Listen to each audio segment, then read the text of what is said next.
And finally tonight, we end with this harrowing story of censorship at the hands of the federal government. Yeah, I know, it seems shocking to hear. It's even more shocking to say, but that appears to be exactly what was at play in an article written at The Intercept by a journalist named Lee Fang. Now, Lee Fang is no man of the right. He's no conservative firebrand, and The Intercept is hardly a right-wing website.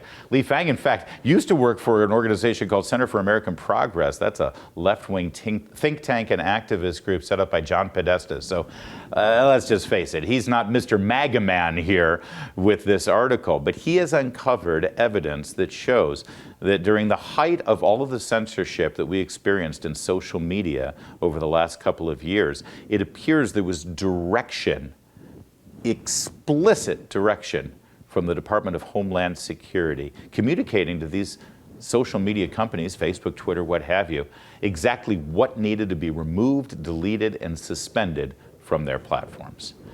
Now, whenever we talk about censorship on social media, my friends in the libertarian world, they always want to remind me that, hey, listen, they created their own little sandboxes here, right? Twitter and Facebook and Instagram and TikTok, whoever they are, they built it. They should be able to set the rules about what happens in their sandbox. And part of me gets that.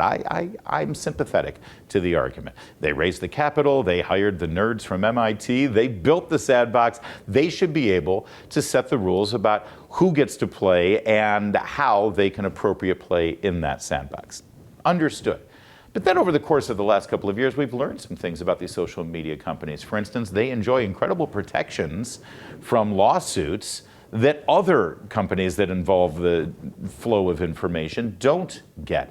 You can't sue Twitter because you saw something that you didn't like or that caused you harm or that in some way was offensive or defamatory. Oh, you can sue the person who said it, but you can't sue Twitter.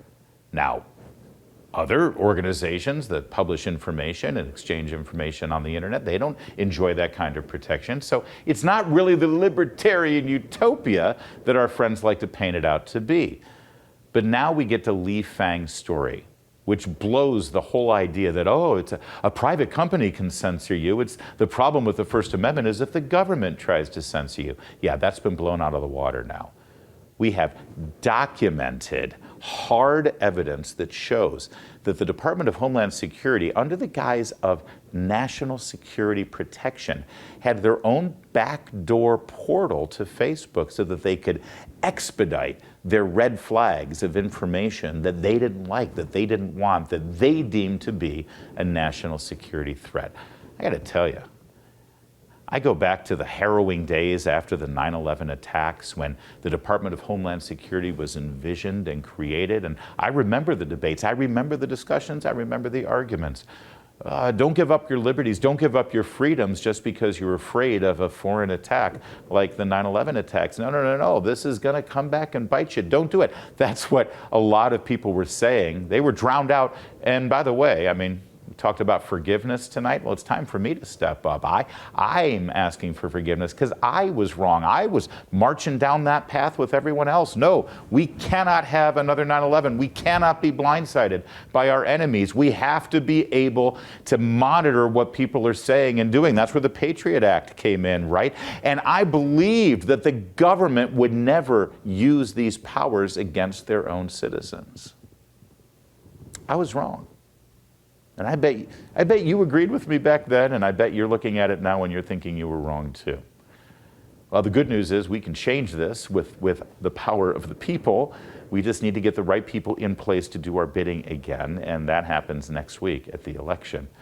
Because this is important stuff.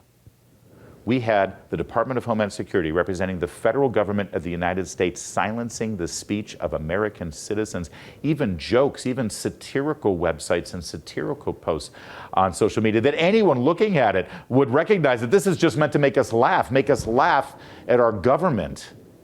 And that was deleted because it was deemed a threat. When free speech in the exercise of the First Amendment freedoms that we all enjoy is a threat to the government, then there's a problem with our government.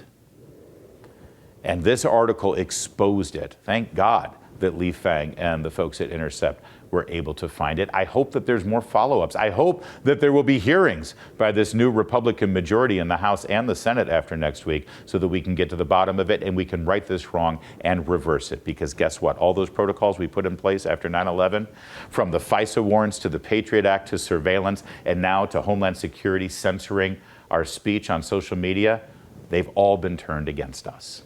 And if you're not concerned about that, you and I don't have a lot in common. That's it for tonight. We'll be back tomorrow. In the meantime, I'll see you on the radio.